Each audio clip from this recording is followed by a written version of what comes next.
ভগবদ্গীতা আমাদের মনে করিয়ে দেয় মানুষের জীবনের সবচেয়ে কঠিন তিনটি যুদ্ধ হলো নিজের ভিতরের যুদ্ধ। প্রথমত, নিজের ভিতরের ভয়কে জয় করা, কারণ শত্রু বাইরে নয়, শত্রু অনেক সময় আমাদের নিজের মন। দ্বিতীয়ত, নিজের কর্তব্য পালন করা, পরিস্থিতি যত কঠিনই হোক দায়িত্ব এড়িয়ে যাওয়া কখনো মুক্তি দেয় না। তৃতীয়ত, ফলাফলের আসক্তি থেকে মুক্ত থাকা, কারণ ফল আমাদের হাতে নয়, আমাদের হাতে আছে শুধুই কর্ম।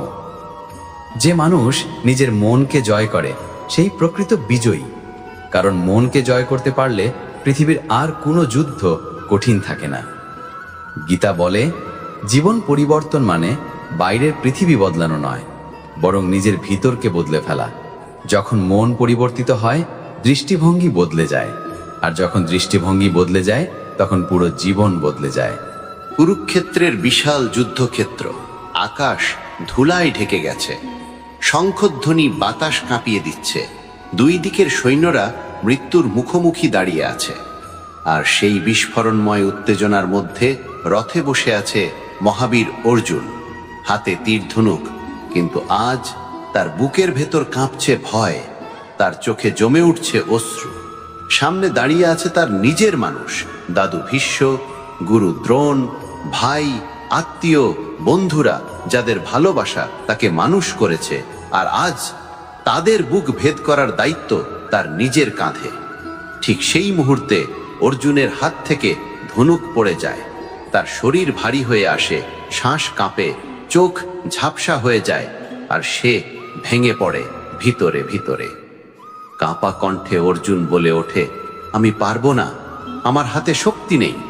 যুদ্ধ করে জিতেও লাভ কি যদি আমি আমার প্রিয়জনদের হারাই? এই যুদ্ধ আমার আত্মার বিরুদ্ধে যুদ্ধ হয়ে গেছে। যাই হোক, আমি এমন বিজয় চাই না যেখানে কোনো আনন্দ নেই, কোনো শান্তি নেই। মানুষ যখন খুব কাছের কাউকে হারানোর ভয় পায়, তখন সবচেয়ে শক্ত মানুষও ভেঙে পড়ে, আর আজ অর্জুনও ঠিক তেমনই ভেঙে পড়েছে। আমরা জীবনে কতবার এমন হয় যখন সবকিছু অর্থহীন লাগে, যখন পথ দেখা যায় না, যখন মনে হয় পালিয়ে যাই, থেমে যাই, আর কিছুই করি না। ব্যর্থতার ভয়, সমাজের ভয়, ভবিষ্যতের ভয়, সব মিলিয়ে আমরা নিজের মনেই বন্দী হয়ে পড়ি। অর্জুন কাঁদতে কাঁদতে বলে, মৃত্যু ভালো, কিন্তু তাদের মৃত্যুর কারণ হতে চাই না।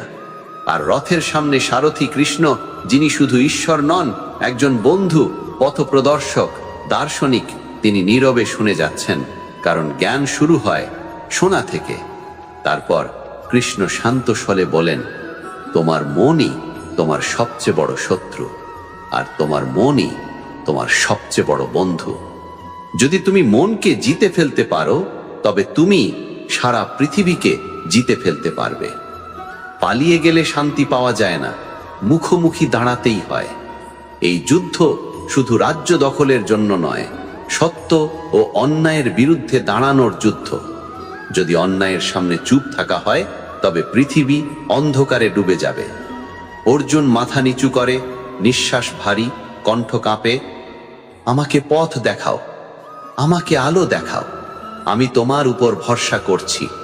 আর এই মুহূর্ত থেকেই শুরু হয় গীতা, যেখানে ভয় ভেঙে সত্যের পথে পা রাখা শুরু হয়। এই অধ্যায় শেখায়, দুঃখ মানে দুর্বলতা নয়, অশ্রু মানে পরাজয় নয়, বরং ভেতর থেকে পরিশুদ্ধ হওয়ার শুরু। ভয়কে মোকাবিলা করলে মানুষ বদলায়, আর নিজের ভেতরের যুদ্ধ জিতলেই বাইরের যুদ্ধ জেতা যায়।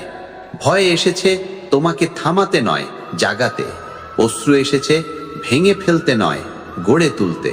আর ঠিক যেমন অর্জুনের কান্না হলো জয়ের প্রথম পদক্ষেপ, তেমনি আমাদের প্রত্যেকের জীবনে ভেঙে পড়ার মধ্যেই জন্ম নেয় নতুন শক্তি। অর্জুনের চোখে এখনো অশ্রু, হাতে শক্তি নেই, মন ভেঙে চুরমার। সে মনে করছে সব শেষ, আর যুদ্ধ মানেই মৃত্যু, বিচ্ছেদ, ব্যথা। এই হতাশার মাঝেই কৃষ্ণ ধীরে ধীরে তাকে সত্যের পথে নিয়ে যেতে শুরু করলেন। কৃষ্ণ বললেন, অর্জুন, তুমি যে মৃত্যু নিয়ে এত ভয় পাচ্ছ, এটা শুধু শরীরের মৃত্যু, আত্মার মৃত্যু নয়। শরীর ক্ষণিক, আত্মা চিরন্তন। যেমন পুরনো জামা ছিঁড়ে গেলে মানুষ নতুন জামা পরে, ঠিক তেমনি আত্মা শরীর বদলায়, কিন্তু কখনো মারা যায় না। তুমি যাদের মৃত্যু নিয়ে কাঁদছ, তারা কেউ মরবে না, শুধু শরীর বদলাবে। মনে রেখো, আত্মা জন্ম নেয় না, আত্মা মরে না। আত্মাকে কেউ হত্যা করতে পারে না। আগুন তাকে পোড়াতে পারে না, পানি ডুবাতে পারে না, বাতাস শুকাতে পারে না, অস্ত্র বিদীর্ণ করতে পারে না। আত্মা অবিনশ্বর, অমর, চিরন্তন। তাহলে ভয় কিসের? মৃত্যু মানে শেষ নয়, মৃত্যু মানে নতুন সূচনা। কৃষ্ণ বলেন, অর্জুন, তুমি যাদের হারানোর ভয় পাচ্ছ তারা হারাবে না, তারা শুধু নতুন পথে যাবে। শোক করো না, যাদের শোক করা উচিত নয় তাদের জন্য। জ্ঞানীরা শোক করেন না জীবিত বা মৃত কারোর জন্য, কারণ তারা জানেন জীবন ও মৃত্যু কেবল অদল বদল। মানুষ জন্মায়, বাঁচে, মারা যায়, আবার জন্ম নেয়। এটাই প্রকৃতির নিয়ম, চক্রের মতো। যেটাকে তুমি শেষ ভাবছ সেটাই আসলে শুরু। তাই মৃত্যু নিয়ে দুঃখ পাওয়ার কিছু নেই। জীবন শুধুই শরীর না, জীবন হলো চেতনা, শক্তি, আত্মা, যার শেষ নেই। কৃষ্ণ বলেন, অর্জুন, তুমি দুঃখে ডুবে আছো কারণ তুমি তোমার প্রকৃত পরিচয় ভুলে গেছো। তুমি শরীর নও, তুমি আত্মা, এক অদম্য চিরন্তন শক্তি, যাকে ভাঙা যায় না, হারানো যায় না, হত্যা করা যায় না। মানুষ যখন মনে করে সে শুধু শরীর, তখনই সে ভয় পায়, ব্যর্থ হয়, কাঁদে, ভেঙে পড়ে। কিন্তু যখন মানুষ বোঝে সে আত্মা, তখন সে অপরাজেয় হয়। ভেবো তো, যদি মৃত্যু চিরন্তন শেষ হতো, তাহলে মানুষ কেন বাঁচার জন্য লড়াই করে? কেন আশা ধরে রাখে? কেন ভুল করে আবার ফিরে দাঁড়ায়? কারণ আত্মার ভিতরে থাকে অমরতার শক্তি। কৃষ্ণ অর্জুনকে বললেন, যে জন্মেছে সে মরবে, আর যে মরেছে সে আবার জন্ম নেবে। এটাই নিয়ম। এটা জেনে কেউ কাঁদে না, দুর্বল হয় না। তাই তোমার দায়িত্ব থেকে পালিয়ে যাওয়া পাপ, কারণ তুমি কারোর মৃত্যু ঘটাতে পারবে না। তুমি কেবল তাদের যাত্রার একটা ধাপ মাত্র। ভয় জীবনকে ছোট করে দেয়, সাহস জীবনকে বড় করে তোলে। আর সত্য হলো, মৃত্যুর ভয় যতক্ষণ না যাবে ততক্ষণ মানুষ সত্যিকার অর্থে বাঁচে না। তাই অর্জুন, ওঠো, তোমার শক্তি ফিরে পাও। এই যুদ্ধ মৃত্যু নিয়ে নয়, দায়িত্ব নিয়ে, সত্য নিয়ে, ন্যায় নিয়ে, আর আত্মার যাত্রা নিয়ে। তুমি শুধু অস্ত্র তুলে নাও, বাকিটা সময়ের ওপর ছেড়ে দাও। ফলের প্রত্যাশা ত্যাগ করো, নিজের কর্তব্য পালন করো। জয় বা পরাজয়, লাভ বা ক্ষতি, সবই ক্ষণিক, কিন্তু আত্মা ও সত্য চিরন্তন। তাই আজ থেকে মৃত্যু আর ভয় নয়, শক্তি, আলো, দায়িত্ব আর চিরন্তন সত্যই তোমার পথপ্রদর্শক। মনে রেখো, আত্মা জন্ম নেয় না, আত্মা মরে না। কুরুক্ষেত্রের যুদ্ধক্ষেত্রে অর্জুন এখনো দ্বিধায় ভরা। ভয় এবং দুঃখ তাকে গ্রাস করে রেখেছে।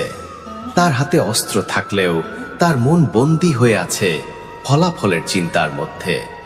জয় হলে কি হবে, পরাজয় হলে কি হবে, কে মরবে, কে বাঁচবে, এই হিসাবেই সে ভেঙে পড়ছে।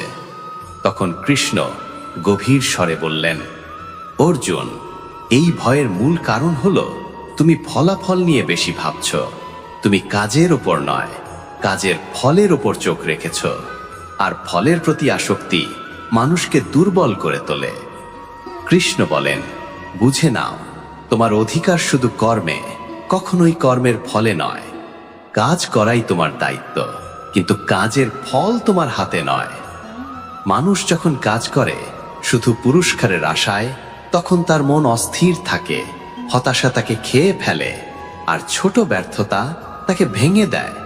কিন্তু যে কাজ করে নিঃস্বার্থভাবে, ফলের চিন্তা ছাড়াই, তার মন থাকে মুক্ত, শান্ত এবং শক্তিশালী।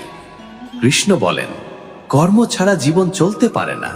কেউ কাজ না করলে জন্ম হয় না, জীবন এগোয় না, সমাজ টিকে থাকে না। যতক্ষণ শ্বাস আছে ততক্ষণ কর্ম আছে। কিন্তু কোন কাজ সবচেয়ে পবিত্র? যে কাজ করা হয় ঈমান নিয়ে, সততা নিয়ে, নিজের দায়িত্ব পালনের জন্য, লাভ ক্ষতির হিসাব ছাড়া, সেই কর্মই কর্মযোগ। কৃষ্ণ বলেন, যে ব্যক্তি শুধু নিজের স্বার্থে কাজ করে তার জীবন সংকীর্ণ।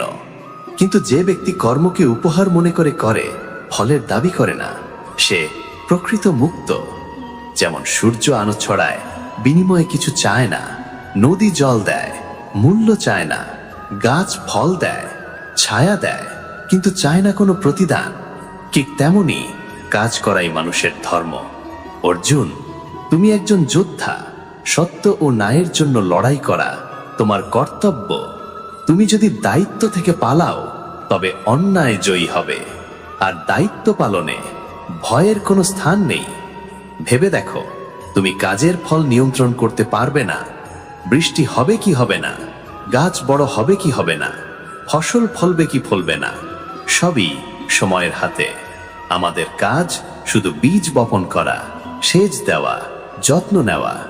কৃষ্ণ বলেন, জয় বা পরাজয় এগুলো ক্ষণিক ঘটনা, কিন্তু কর্তব্য এটা চিরন্তন সত্য। তাই কাজ করো দৃঢ় মন নিয়ে, সাহস নিয়ে, নিষ্ঠা নিয়ে। আর যাতে ফলের আশা তোমাকে দাস না করে ফেলে, ভালোর জন্য কাজ করো, সত্যের জন্য কাজ করো, আর বাকিটা ছেড়ে দাও প্রকৃতি ও সময়ের হাতে। যখন তুমি ফলের চিন্তা ছেড়ে দেবে, তখন তোমার মন হয়ে যাবে হালকা, মুক্ত, নির্মল। ব্যর্থতা আর তোমাকে আঘাত করতে পারবে না, কারণ তুমি বুঝবে যে তোমার মূল্য ফলাফলে নয়, তোমার মূল্য তোমার প্রচেষ্টায়। কৃষ্ণ বললেন, যে ব্যক্তি কর্মের ফল নিয়ে চিন্তা করে না, সে কখনো ব্যর্থ হয় না, কারণ তার কাছে প্রতিটি চেষ্টা একটি জয়। তাই অর্জুন, দাঁড়াও, অস্ত্র তোলো, কর্তব্য পালনে ভয় নেই। তুমি শুধু কাজ করবে, ফল নিজে থেকেই আসবে যখন আসার সময় হবে। মনে রেখো, কর্ম করো, কিন্তু ফলের আসক্তি রেখো না। এই এক সত্য মানুষকে মুক্ত করে, বিজয়ী করে, অমর করে। যুদ্ধক্ষেত্রের উত্তেজনার মাঝেও অর্জুনের মনে এখনো প্রশ্ন, বিভ্রান্তি আর ভয় তাকে তাড়া করে বেড়াচ্ছে। সে ভাবে, আমি যদি শুধু জ্ঞান ও ধ্যানের পথ বেছে নিই, কেন আমাকে যুদ্ধ করতে হবে? তখন কৃষ্ণ গভীর শান্ত কণ্ঠে বললেন, অর্জুন, শুধু ধ্যান আর জ্ঞানের পথেই মুক্তি নয়। সত্যিকার মুক্তি আসে যখন জ্ঞান ও কর্ম একসাথে চলে। অনেক মানুষ ভাবে জ্ঞান মানে সব ছেড়ে পাহাড়ে চলে যাওয়া, সংসারকে অস্বীকার করা, দায়িত্ব থেকে পালানো, কিন্তু তা সত্য নয়। কৃষ্ণ বললেন, সন্ন্যাস মানে পালানো নয়, সন্ন্যাস মানে আসক্তি ত্যাগ করা। দায়িত্ব পালন করতে করতে ফলের প্রতি আসক্তি না থাকাই সত্যিকার সন্ন্যাস। জ্ঞান ছাড়া কর্ম অন্ধ, আর কর্ম ছাড়া জ্ঞান নিষ্ফল। যেমন চোখ আছে কিন্তু আলো নেই, দেখা যায় না, তেমনি জ্ঞান আছে কিন্তু কাজ নেই, জীবনে কোনো অর্থ নেই। আর আলো আছে কিন্তু চোখ নেই, কিছু দেখা যায় না, তেমনি কাজ আছে কিন্তু জ্ঞান নেই, জীবন দিশাহীন। কৃষ্ণ বলেন, যে মানুষ জ্ঞান ব্যবহার করে কর্ম করে, সেই মানুষই মুক্তির পথে এগোয়। কারণ জ্ঞান শেখায় কি সঠিক, আর কর্ম সেই সঠিককে বাস্তবে রূপ দেয়। শুধু থিওরি জানলেই জীবন বদলায় না, বাস্তবে কাজে লাগালে বদলায়। মানুষ যদি শুধুই বলে আমি শান্তি চাই, কিন্তু কিছু না করে বসে থাকে, তাহলে শান্তি আসে না। আবার কেউ যদি অন্ধভাবে কাজ করে কিন্তু দিশা না জানে, তাহলে ক্লান্তি আর হতাশা ছাড়া কিছুই আসে না।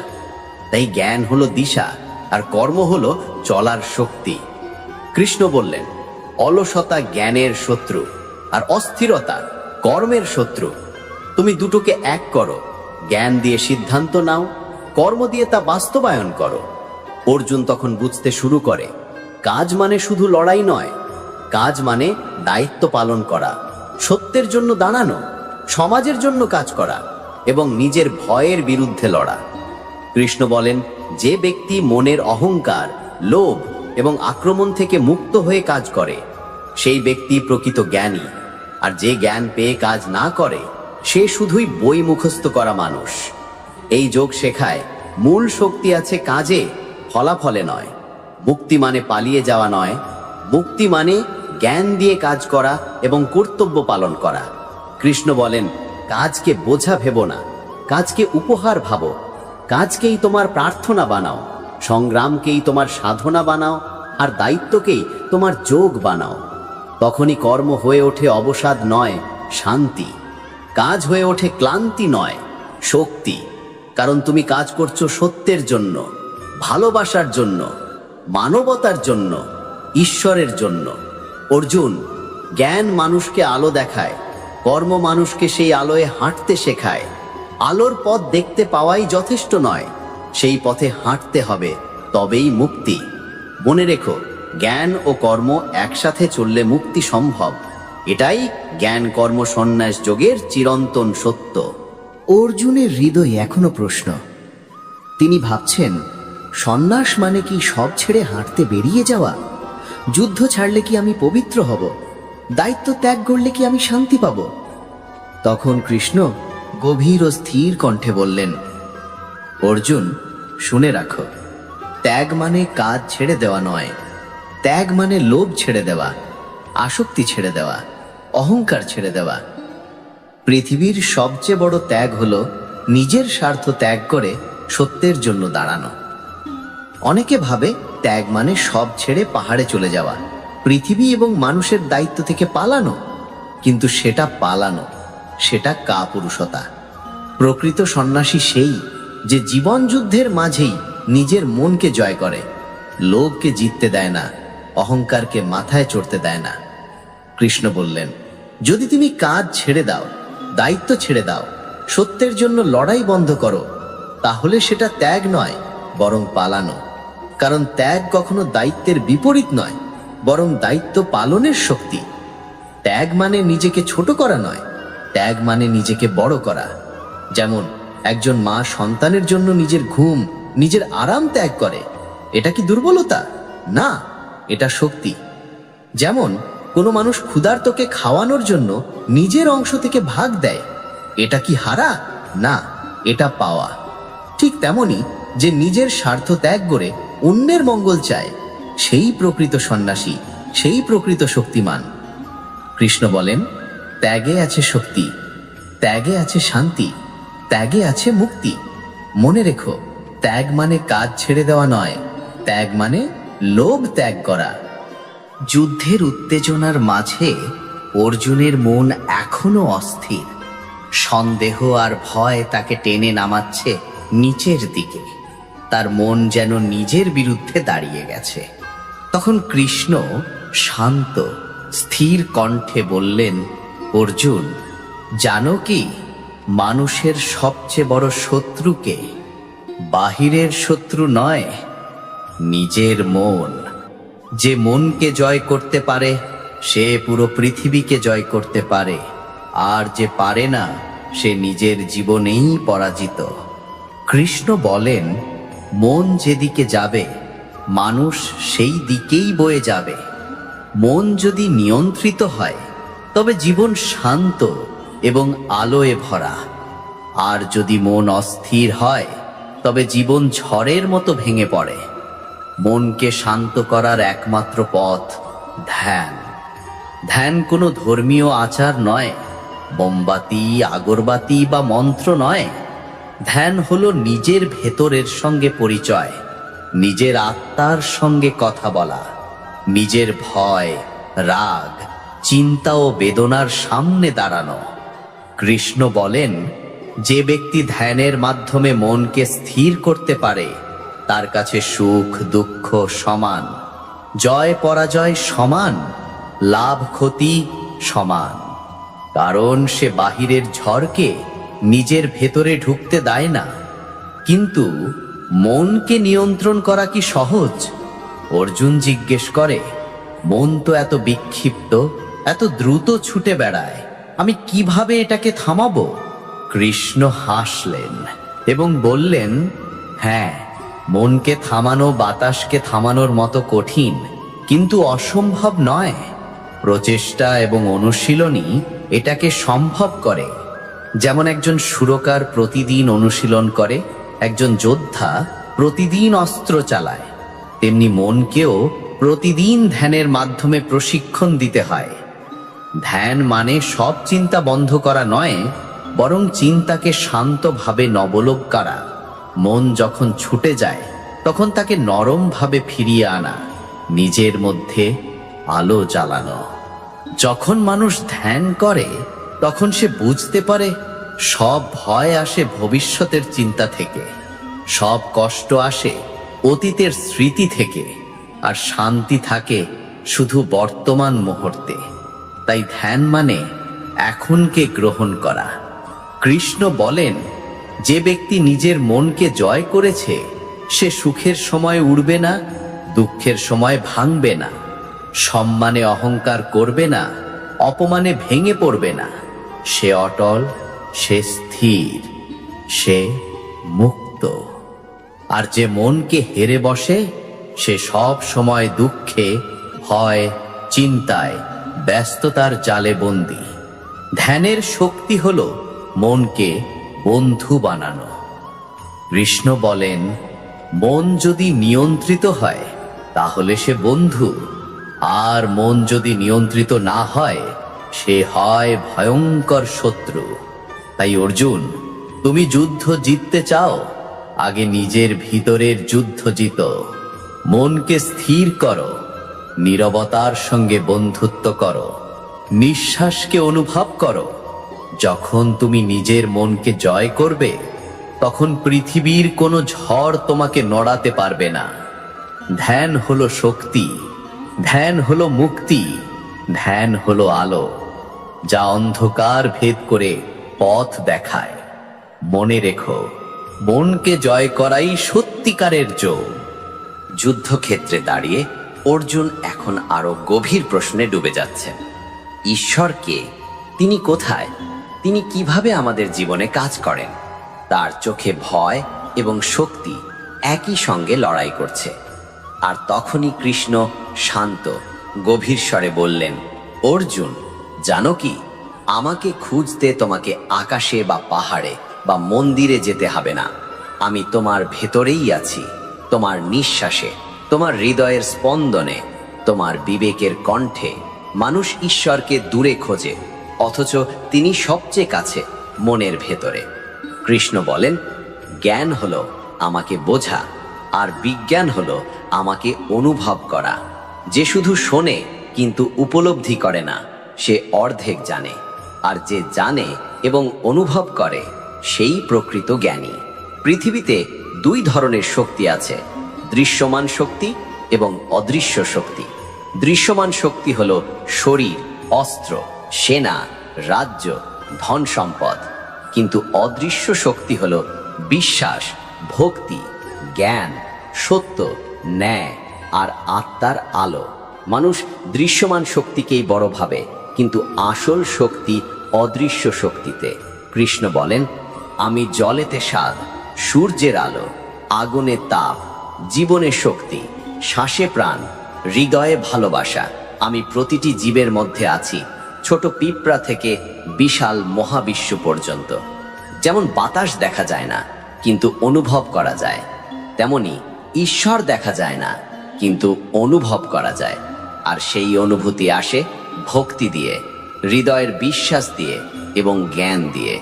কৃষ্ণ বলেন, যে ব্যক্তি হৃদয়ে ভক্তি রাখে আর বুদ্ধিতে জ্ঞান রাখে, সে আমাকে সত্যিকার অর্থে পায়। শুধু বই পড়ে বা তর্ক করে কেউ আমাকে পায় না, আর শুধু অনুভূতির উপর নির্ভর করেও পাওয়া যায় না। ভক্তি ও জ্ঞান যখন এক হয়, তখন মানুষ ঈশ্বর প্রাপ্ত হয়। অর্জুন নীরবে শুনছে, তার চোখের অশ্রু শুকিয়ে এসেছে, ভয় কমে আসছে। সে অনুভব করছে নিজের ভেতরে একটি আলো জ্বলে উঠছে। কৃষ্ণ বলেন, মানুষ যখন অন্ধকারে হারিয়ে যায়, আমি তাকে আলো দেখাই। যখন ভেঙে পড়ে, আমি তাকে শক্তি দিই। যখন একা লাগে, আমি তার সঙ্গে থাকি।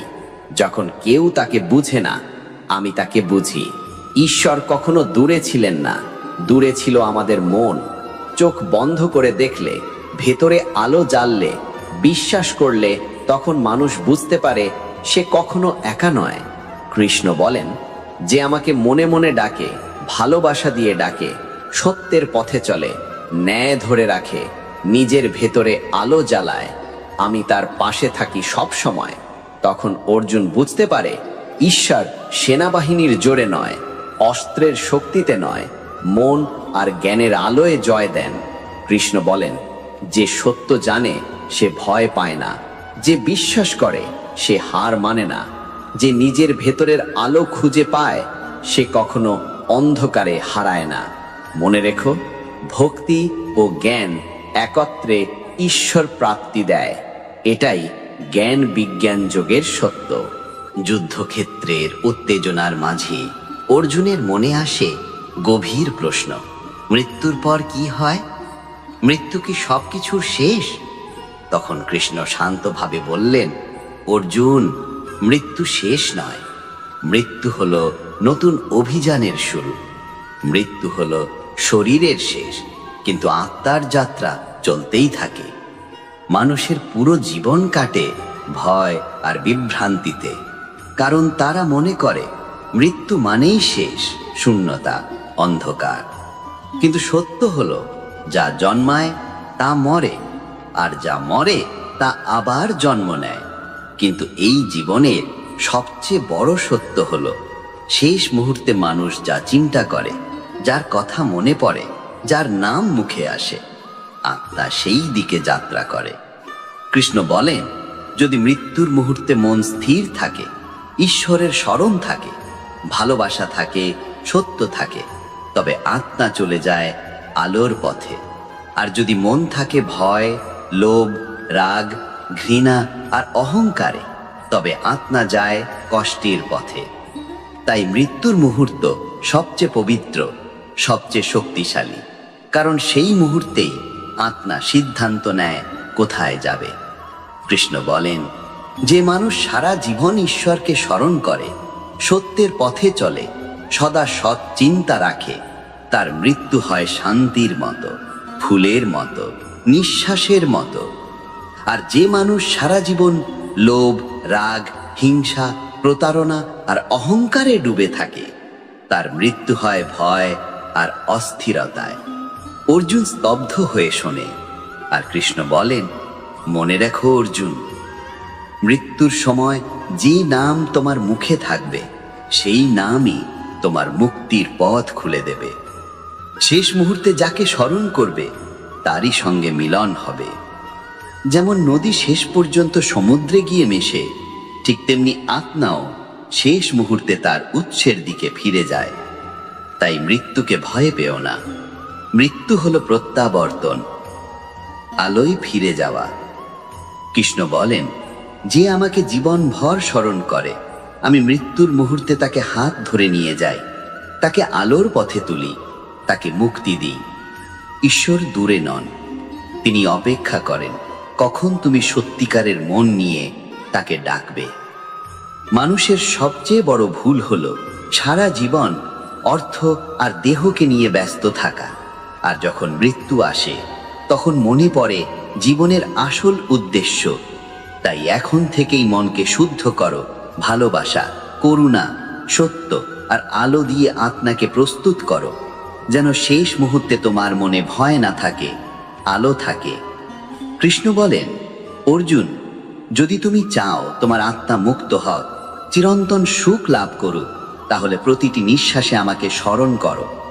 কোনো মন্দে ভয় পেও না, কোনো দুঃখে ভেঙে পড়ো না, মনে কেবল সত্য ও আলো ধরে রাখো। মৃত্যুকে জয় করে যে মানুষ সত্যের পথে হাঁটে, সেই মানুষ কখনো হারায় না, সে চিরকাল বেঁচে থাকে। মনে রেখো, শেষ মুহূর্তে যাকে স্মরণ করবে, তারই সঙ্গে মিলন হবে। এটাই অক্ষর ব্রহ্মযোগের চিরন্তন সত্য। যুদ্ধক্ষেত্রের মধ্যেও অর্জুনের মনে নতুন প্রশ্ন জাগে, সবচেয়ে বড় জ্ঞান কি? সত্যকে জানা কি কঠিন? ঈশ্বরকে পাওয়া কি অসম্ভব? তখন কৃষ্ণ শান্ত গভীর কণ্ঠে বললেন, অর্জুন, আজ আমি তোমাকে দেব রাজবিদ্যা, রাজগুহ, সব জ্ঞানের রাজা এবং সব রহস্যের রাজা। এই জ্ঞান সবচেয়ে পবিত্র, সবচেয়ে শক্তিশালী এবং একই সঙ্গে সবচেয়ে সহজ। কৃষ্ণ বলেন, মানুষ ভাবে ঈশ্বরকে পাওয়া কঠিন, জ্ঞান পেতে অনেক কষ্ট করতে হয়, পাহাড়ে গিয়ে সাধনা করতে হয়, কঠিন নিয়ম মানতে হয়। কিন্তু সত্য হলো ঠিক উল্টো। আমাকে পাওয়া যায় একমাত্র ভক্তির মাধ্যমে। ভক্তি সবচেয়ে বড় জ্ঞান, সবচেয়ে শক্তিশালী শক্তি আর সবচেয়ে পবিত্র পথ। পৃথিবীতে অনেক জ্ঞান আছে, বিজ্ঞান, দর্শন, যুক্তি, তর্ক, কিন্তু এগুলোর শেষে মানুষ যদি অহংকারে ডুবে যায়, তবে সেগুলো তাকে আলোয় নয় অন্ধকারে নিয়ে যায়। কিন্তু ভক্তির মধ্যে থাকে বিনয়, ভালোবাসা, আত্মসমর্পণ, সত্য এবং আলো। ভক্তি হলো সেই শক্তি যা মানুষকে ঈশ্বরের সঙ্গে এক করে দেয়, মনকে পবিত্র করে, হৃদয়ে আলো জ্বালায়। কৃষ্ণ বলেন, যে ভালোবাসা দিয়ে আমাকে ডাকে, যদিও সে সরল মানুষ, অশিক্ষিত হয়, গরিব হয়, তবুও আমি তাকে গ্রহণ করি। আর যে অহংকার নিয়ে আসে, বড়াই নিয়ে আসে, নিয়ম আর বাহ্যিকতার আড়ালে লুকিয়ে থাকে, সে আমাকে কখনো পায় না। ঈশ্বরের কাছে হৃদয়ের ভাষা সবচেয়ে বড়, মুখের ভাষা নয়। বিশ্বাস সবচেয়ে বড়, জ্ঞান প্রদর্শনী নয়। কৃষ্ণ বলেন, যে আমাকে মনে মনে স্মরণ করে, ভালোবাসা দিয়ে ডাক দেয়, দুঃখে আমার উপর ভরসা রাখে, আনন্দে আমাকে ধন্যবাদ দেয়, আমি তার জীবন থেকে কখনো দূরে যাই না। ঈশ্বর চায় না ফুল, ধূপ, টাকা বা ক্ষমতা। তিনি চান শুধু একটি জিনিস, একটি সত্যিকারের হৃদয়। কৃষ্ণ বলেন, অর্জুন, যদি কেউ আমাকে একটি ফুল দেয়, একটি পাতা দেয়, একটি ফল দেয়, অথবা শুধু পরিষ্কার মন দিয়ে একটি নিঃশ্বাস দেয়, আমি তা হাসি মুখে গ্রহণ করি। কারণ ভালোবাসার কোনো মূল্য নেই, সেটাই সবচেয়ে বড় ধন।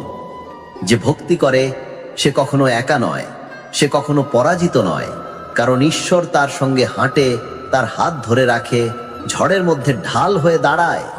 কৃষ্ণ বলেন, অর্জুন, আমি সকলের মধ্যে আছি এবং সকলেই আমার। কেউ আমার কাছে দূরে নয়, কেউ আমার কাছে নিচু নয়। যে ভক্তি করে সেই আমার সবচেয়ে কাছের, সবচেয়ে আপন। মানুষ বাহিরের জগৎ দেখে বিভক্ত হয়, ধর্ম, জাত, ভাষা, রং, দেশ। কিন্তু ঈশ্বরের চোখে সবাই এক, সবাই সমান, কারণ আত্মা একটাই, উৎস একটাই। তাই ভক্তি হলো সবচেয়ে বড় জ্ঞান, যা মানুষকে দিব্য আলোর সঙ্গে মিলিয়ে দেয়। ভক্তি মানুষকে বদলে দেয়, হৃদয়কে কোমল করে, অহংকার ভেঙে দেয়, মনকে শান্ত করে, জীবনকে অর্থ দেয়। কৃষ্ণ বলেন, অর্জুন, অন্য কিছু বিশ্বাসঘাতক হতে পারে, কিন্তু ভক্তি কখনো ব্যর্থ হয় না। যে আমাকে ভালোবাসে, আমি তাকে কখনো ছেড়ে যাই না। মনে রেখো, ভক্তি সবচেয়ে বড় জ্ঞান। এটাই রাজবিদ্যা, রাজগুহযোগের চিরন্তন সত্য। যুদ্ধক্ষেত্রে অর্জুন শুনে চলছে কৃষ্ণের বাণী, কিন্তু তার মনে নতুন প্রশ্ন জাগে। তুমি বলছো তুমি সৃষ্টির শক্তি, তুমি আলো, তুমি জীবন। তাহলে তোমাকে আমি কোথায় দেখব? কিভাবে জানবো তুমি সত্যিই আছো? তখন কৃষ্ণ গভীর স্থির কণ্ঠে বললেন, অর্জুন, আমি শুধু আকাশে নই, শুধু মন্দিরে নই, শুধু বইয়ে বা প্রার্থনায় নই, আমি সর্বত্র। আমি প্রতিটি সৌন্দর্যে, প্রতিটি শক্তিতে, প্রতিটি মহিমায়। কৃষ্ণ বলেন, যেখানে তুমি দেখবে মহৎ কিছু, বিশাল কিছু, বিস্ময়কর কিছু, সেখানেই আমার প্রকাশ। যেখানে আছে সাহস, সেখানে আমি। যেখানে আছে সত্য, সেখানে আমি। যেখানে আছে জ্ঞান, সেখানে আমি। যেখানে আছে আলো, সেখানেই আমি।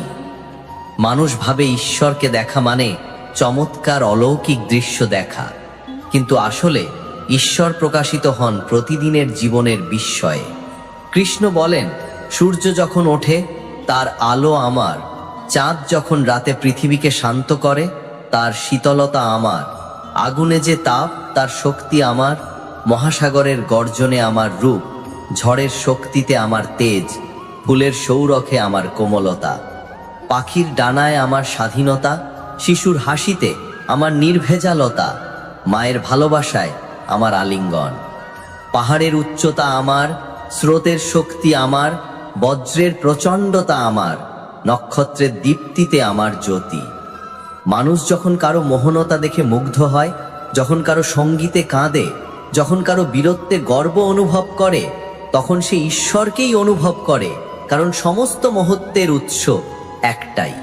কৃষ্ণ বলেন, যে সবচেয়ে শ্রেষ্ঠ, সবচেয়ে শক্তিশালী, সবচেয়ে সুন্দর, সবচেয়ে অনন্য, যে যে রূপে তোমাকে বিস্মিত করে, জেনে রেখো সেই মহিমা আমার অংশ। অর্জুন নীরবে শুনছে, তার হৃদয়ে আলোর নদী বয়ে যাচ্ছে।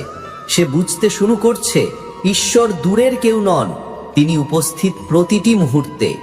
কৃষ্ণ বলেন, যদি তুমি দেখতে চাও আমি কোথায় আছি, তাহলে দেখো সৌন্দর্যকে, দেখো ভালোবাসাকে, দেখো সাহসকে, দেখো সততাকে, দেখো সত্যকে। যেখানে মানুষের হৃদয় আলোয় ভরে ওঠে, সেখানেই আমি।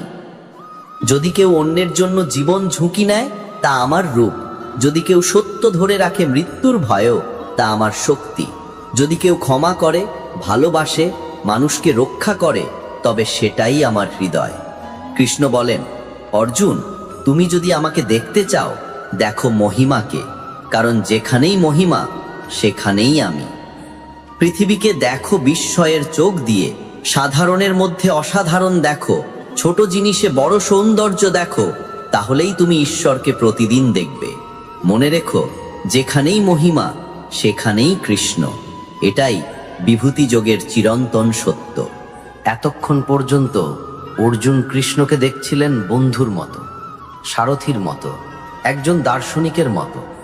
কিন্তু তার মন গভীরে জানতে চাইল, তুমি বলছো তুমি সৃষ্টির শক্তি, তুমি সর্বত্র আছো, তবু আমি তোমাকে দেখতে পাচ্ছি না। যদি সত্যিই তুমি ঈশ্বর হও, তাহলে আমাকে তোমার সত্যিকারের রূপ দেখাও। তখন কৃষ্ণ গম্ভীর কণ্ঠে বললেন, অর্জুন, সাধারণ চোখে ঈশ্বরকে দেখা যায় না। পৃথিবীর সবচেয়ে শক্তিশালী রূপ দেখার জন্য প্রয়োজন দিব্য দৃষ্টি। এখন আমি তোমাকে সেই দৃষ্টি দিচ্ছি। মুহূর্তেই যুদ্ধক্ষেত্রের আকাশ বদলে গেল। আলো বিস্ফোরিত হলো হাজার সূর্যের মতো। পৃথিবী কেঁপে উঠল, সময় থেমে গেল, আর অর্জুন দেখলেন কৃষ্ণের মহাজাগতিক রূপ। এত বিশাল, এত অসীম, এত শক্তিশালী যে ভাষা হারিয়ে গেল। অসংখ্য মুখ, অসংখ্য হাত, অসংখ্য রূপ, শেষ নেই, সীমা নেই। তার শরীরের ভিতরেই দেখা যাচ্ছে পুরো মহাবিশ্ব, গ্রহ, নক্ষত্র, আগুন, জল, আকাশ, জীবন ও মৃত্যু। বিশালতা এতটাই ভয়ঙ্কর ও বিস্ময়কর যে অর্জুন কাঁপতে শুরু করলেন। তার চোখে ভয়ে জল, শরীরে কাঁপুনি, কারণ তিনি দেখছেন জন্মের উৎস এবং মৃত্যুর আগুন একসঙ্গে। তিনি দেখছেন অসংখ্য যোদ্ধা, রাজা, সেনাপতি কৃষ্ণের দাহ্য মুখে প্রবেশ করছে ধ্বংসের জোয়ারে, যেন সময় স্বয়ং সবকিছু গ্রাস করছে। অর্জুন কাঁদতে কাঁদতে বললেন, প্রভু, আপনি কে? এই রূপ কি? কৃষ্ণ বললেন, আমি সময়, আমি সৃষ্টি, আমি ধ্বংস, আমি আলো, আমি অন্ধকার, আমি চিরন্তন। যারা জন্মায় তারা আমার ভেতরেই জন্মায়, যারা মরে তারা আমার ভেতরেই ফিরে আসে। আমি শুরু, আমি শেষ এবং আমি মাঝখান। অর্জুন বিস্ফারিত চোখে দেখছেন সামনে যে যুদ্ধ চলছে তা শুধু মানুষের যুদ্ধ নয়, এটি সময়ের যুদ্ধ, যাকে থামানো যায় না। কৃষ্ণ বললেন, অর্জুন, আমি ইতিমধ্যেই ঠিক করেছি কে বাঁচবে, কে মরবে, কে উঠবে, কে পড়বে। তুমি কেবল একজন উপায় মাত্র। তুমি যে অস্ত্র তুলবে বা নামাবে তা ফলাফল বদলাবে না। এই যুদ্ধ আমি শেষ করছি, তুমি কেবল আমার ইচ্ছার অংশ। এই সত্য শুনে অর্জুন ভিজে কঞ্চে বললেন, প্রভু, আমি ভীত, আমি অভিভূত, আমি আপনাকে চিনতে পারিনি। ক্ষমা করুন যদি কখনো আপনাকে বন্ধু বলে ডেকে থাকি, মজা করে থাকি, অসম্মান করে থাকি। তিনি অনুরোধ করলেন, প্রভু, দয়া করে এই রূপ গুটিয়ে নিন, আমি সহ্য করতে পারছি না। কৃষ্ণ আবার তার শান্ত মানবিক রূপে ফিরে এলেন। রথে দাঁড়িয়ে হাত রাখলেন অর্জুনের কাঁধে। ভয় পেও না, তুমি আজ যে রূপ দেখলে তা খুব কম মানুষকে দেখা হয়। তুমি ধন্য, কারণ তুমি সত্যকে দেখেছ। জেনে রাখো, ঈশ্বরকে শুধু ভালোবাসার মাধ্যমেই পাওয়া যায় না, তাকে ভয় ও শ্রদ্ধা দিয়ে অনুভবও করতে হয়। কারণ তিনি শুধুই দয়ালু নন, তিনি সময়ের বিচারকও। মনে রেখো, ঈশ্বর অসীম, তাকে ভয় ও শ্রদ্ধা দুইভাবেই অনুভব করা যায়। এটাই বিশ্বরূপ দর্শন যোগের সত্য। বিশ্বরূপ দেখার পর অর্জুনের হৃদয়ে ভয়ে আর বিস্ময়ে কাঁপছে, কিন্তু সে একই সঙ্গে অনুভব করছে অপরিসীম ভালোবাসা ও আশ্রয়। সে বুঝেছে ঈশ্বর শুধুই ভয়ঙ্কর শক্তি নন, তিনি ভালোবাসার সমুদ্র। তখন কৃষ্ণ নরম শান্ত কণ্ঠে বললেন, অর্জুন, পৃথিবীতে আমাকে পাওয়ার সবচেয়ে সহজ পথ হলো ভক্তি, ভালোবাসার পথ। ভক্তি মানে অন্ধবিশ্বাস নয়, ভক্তি মানে হৃদয়ের সম্পূর্ণ সমর্পণ, যেখানে মানুষ নিজের অহংকার, ভয়, লোভ এবং সন্দেহ সব ছেড়ে শুধু ভালোবাসা দিয়ে ডাকে। ভক্তি মানে ঈশ্বরকে দেখার চোখ দিয়ে নয়, অনুভব করার হৃদয় দিয়ে। কৃষ্ণ বলেন, অনেকে ভাবে ঈশ্বরকে পাওয়া যায় কঠোর সাধনা করে, বড় বড় যজ্ঞ করে, কঠিন নিয়ম মানলে। কিন্তু সত্য হলো, আমি টাকা চাই না, ফুল চাই না, সোনা চাই না। আমি চাই শুধু একটি পরিষ্কার হৃদয়, একটি সত্যিকারের ডাকা, একটি নিঃস্বার্থ ভালোবাসা। যদি কেউ আমাকে একটি ফুল দেয় ভালোবাসা দিয়ে, আমি তা গ্রহণ করি। যদি কেউ শুধু একটি পাতা দেয় ভক্তির সঙ্গে, তাও আমার কাছে অমূল্য। আর কেউ যদি কোনো কিছু না দিয়েও শুধু নিঃশ্বাস দিয়ে আমাকে ডাকে, তাও আমি শুনি। কারণ ঈশ্বরের কাছে আকার নয়, অনুভূতি গুরুত্বপূর্ণ। ভক্তি মানুষকে ছোট করে না, ভক্তি মানুষকে বড় করে। কারণ ভক্তি অহংকার ভেঙে দেয়, হৃদয় কোমল করে, মনকে আলোর দিকে টেনে নেয়। কৃষ্ণ বলেন, যে আমাকে ভালোবাসে, আমি তার সঙ্গে সব সময় থাকি। তার জীবন থেকে আমি কখনো দূরে যাই না। মানুষ যখন সবাই তাকে ছেড়ে দেয়, তখনও আমি তার পাশে থাকি। যে ভক্তি করে সে কখনো হারায় না, কারণ সে কখনো একা নয়। অর্জুন নীরবে শোনে, তার চোখে শান্তি ফিরে আসছে, হৃদয়ে আলো জ্বলে উঠছে। কৃষ্ণ বলেন, অর্জুন, গরিব, ধনী, ছোট, বড়, নারী, পুরুষ, কোনো পার্থক্য নেই। যার হৃদয়ে ভক্তি আছে, সে আমার আপন। যে আমাকে ডাকে, আমি তাকে গ্রহণ করি। যে আমাকে ভালোবাসে, তাকে আমি রক্ষা করি। যে আমাকে বিশ্বাস করে, তাকে আমি কখনো ফেলি না। যদি কেউ ভুল করে, পাপ করে, পথ হারায়, তারপরেও যদি সে সত্যিকারের হৃদয় ফিরে আসে, আমি তাকে ক্ষমা করি। কারণ ভক্তি সবকিছুকে পবিত্র করে। ভক্তি পাপকে ধুয়ে দেয়, দুঃখকে সান্ত্বনা দেয়, ভাঙা মনকে জোড়া লাগায়, আর অন্ধকারকে আলোয় বদলে দেয়। সত্যিকারের ভক্তি মানে ঈশ্বরের সামনে হাঁটু গেড়ে বসা নয়। ভক্তি মানে ঈশ্বরকে হৃদয়ে থাকা অনুভব করা, তার ওপর বিশ্বাস রাখা এবং ভালোবাসাকে জীবনের পথ করা। যে ভক্তি করে, তার মৃত্যু ভয়ের হয় না, তার জীবন অস্থিরতার হয় না, তার মন ভেঙে পড়ে না, কারণ তিনি ঈশ্বরের হাতে আশ্রয় পান। অর্জুন তখন মাথা ঝুঁকিয়ে বলল, প্রভু, আপনি আমার সব, আমাকে গ্রহণ করুন। আমি আমার হৃদয় আপনাকে সমর্পণ করলাম। কৃষ্ণ হাসলেন এবং বললেন, তুমি মুক্ত, কারণ তুমি ভালোবাসায় এসেছো। মনে রেখো, সত্যিকারের ভক্তিই মুক্তির পথ। আর এইভাবেই ভক্তিযোগের আলো হৃদয়ের অন্ধকার ভেদ করে। এতেই রয়েছে পরম আনন্দ, পরম শান্তি, পরম মুক্তি। যুদ্ধক্ষেত্রে দাঁড়িয়ে অর্জুনের মনে আরো একটি গভীর প্রশ্ন, আমি কে? এই দেহটাই কি আমি, নাকি আমি কিছু ভিন্ন?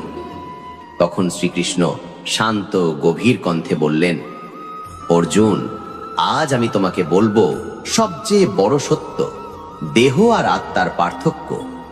দেহ হলো ক্ষেত্র, আর আত্মা হলো ক্ষেত্রজ্ঞ, যে এই দেহ নামের ক্ষেত্রকে চালায়, অনুভব করে, সিদ্ধান্ত নেয়। দেহ জন্মায়, বড় হয়, বয়স বাড়ে, অসুস্থ হয়, আর একদিন ভেঙে যায়, মাটিতে মিশে যায়। যেমন পোশাক পুরনো হলে মানুষ তা বদলে ফেলতে পারে। কিন্তু আত্মা কখনো জন্মায় না, কখনো মরে না, কখনো ভাঙে না, কখনো ক্লান্ত হয় না। আত্মা চিরন্তন, শাশ্বত, অবিনশ্বর। দেহ হলো একটি অস্থায়ী ঘর, আর আত্মা হলো প্রকৃত বাসিন্দা। কৃষ্ণ বলেন, মানুষ যখন মনে করে দেহই সব, তখন সে ভয় পায়, সে দুঃখ পায়, সে হারানোর ব্যথায় কাঁদে, কারণ সে অস্থায়ী জিনিসকে স্থায়ীভাবে ধরে রাখে। আমরা অপমান হলে কষ্ট পাই, কারণ মনে করি দেহই আমি। আমরা সফলতা পেয়ে অহংকার করি, কারণ ভাবি দেহই আমার মূল্য। আমরা মৃত্যু দেখে ভয় পাই, কারণ ভাবি দেহ শেষ মানেই সব শেষ। কিন্তু যদি বুঝতে পারো তুমি দেহ নও, তাহলে ভয়, কষ্ট, বিভ্রান্তি সব শেষ হয়ে যাবে। কৃষ্ণ বলেন, যখন তুমি বুঝবে তুমি আত্মা, তখন তুমি নিজেকে কখনো দুর্বল ভাববে না, কখনো একা ভাববে না, কখনো হারানোর ভয় পাবে না। আত্মা জানে সবকিছুই অস্থায়ী। ব্যথা, সুখ, সম্পর্ক, শরীর, পরিস্থিতি সবই সময়ের খেলা। কিন্তু আত্মা থাকে একই আলো, একই শক্তি, একই সত্য নিয়ে। এই জ্ঞান মানুষকে মুক্ত করে। যেমন সূর্য আকাশে থাকে আর মেঘ শুধু তাকে ঢেকে রাখে কিছুক্ষণ, তেমনি আত্মা সব সময় জ্বলছে। আর দেহের সমস্যা, দুঃখ, ব্যথা হলো মেঘ, যা একটু পরে কেটে যাবে। কৃষ্ণ বলেন, অর্জুন, তুমি যুদ্ধ করতে ভয় পাচ্ছ কারণ তুমি দেহের দৃষ্টিতে দেখছো, কিন্তু আত্মার দৃষ্টিতে দেখো, এই যুদ্ধ কেবল শরীরের পরিবর্তন, আত্মার যাত্রা নয়। যে জন্মেছে সে মরবে, আর যে মরেছে সে আবার জন্ম নেবে, তাহলে ভয় কিসের? অর্জুন নীরবে শোনে, তার চোখে ফিরে আসে শক্তি, কারণ সে বুঝতে শুরু করেছে যে জীবন শুধু দেহের নয়, জীবন